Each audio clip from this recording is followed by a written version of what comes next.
ஆம்பூரில் பெண்ணின் வங்கிக் கணக்கை தவறாக பயன்படுத்தி 4,46,00,000 ரூபாய் வரி ஏய்ப்பு செய்யப்பட்டுள்ளது.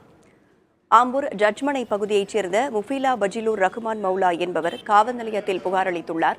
அதில் தனது வங்கிக் கணக்கை பயன்படுத்தி 4,46,00,000 ரூபாய் வரி ஏய்ப்பு செய்யப்பட்டுள்ளதாகவும், இதனால் தனது வங்கிக் கணக்கு முடக்கப்பட்டு மகளிர் உரிமைத் தொகை பெற முடியவில்லை என்றும் தெரிவித்துள்ளார்.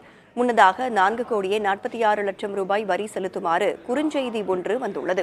இது தொடர்பாக பாதிக்கப்பட்ட பெண் வங்கி மற்றும் வருமான வரி அதிகாரிகளிடம் விசாரணை செய்துள்ளார். அப்போது இவரின் பான் கார்டு வங்கிக் கணக்கை பயன்படுத்தி MRK என்டர்பிரைசஸ் என்ற பெயரில் போலியான நிறுவனம் நடத்தி மோசடி நடந்துள்ளது தெரியவந்துள்ளது. இது தொடர்பாக மாவட்ட காவல் கண்காணிப்பாளர் அலுவலகத்தில் புகார் அளித்துள்ள ஆம்பூர் நகர காவல்துறையினர் பரிந்துரை செய்துள்ளனர்.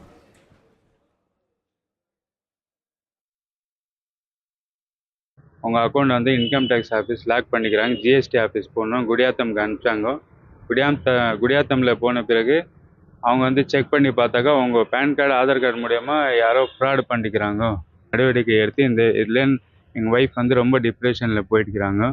அதுக்காக எனக்கு காவல்துறை கொஞ்சம் உதவி பண்ணும்.